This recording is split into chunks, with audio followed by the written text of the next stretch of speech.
Bonjour et bonsoir à tous.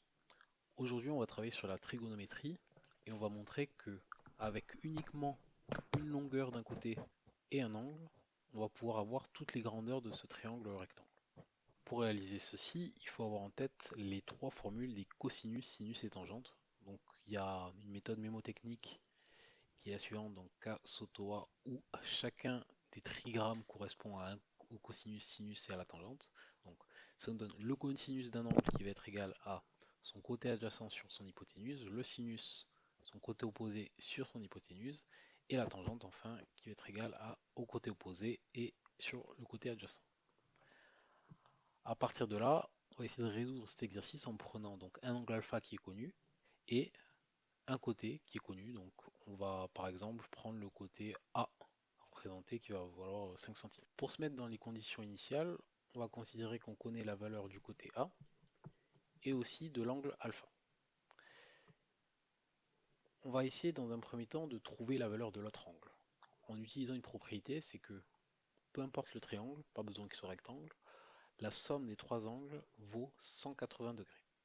Donc cette propriété, elle s'écrit comment? Donc 180 est égal à l'angle alpha plus l'angle bêta au niveau de B, plus l'angle droit, donc qui vaut 90 degrés. Alpha est connu, 90 est connu, donc il nous faut la valeur de bêta. En l'isolant, on obtient une valeur pour bêta d'environ 36. Et on a trouvé le dernier angle qui nous manquait. Maintenant, on va essayer de trouver la valeur des côtés B et C qui nous sont encore inconnus. Comment on va s'en sortir? En utilisant une des trois formules de trigonométrie, donc que le cosinus qui est égal au côté adjacent sur l'hypoténuse.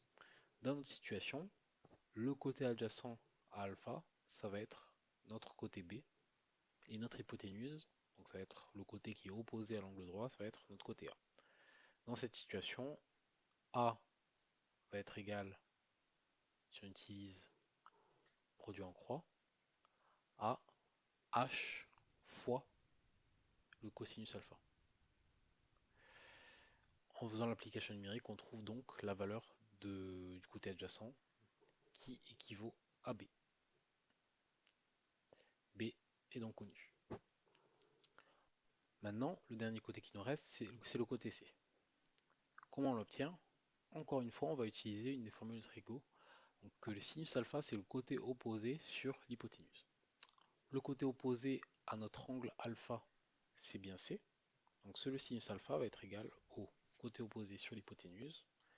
Et si on isole le côté opposé, on obtient H fois sinus alpha.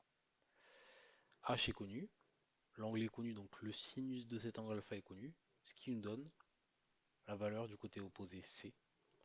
Et ainsi, on a les trois côtés qui sont connus.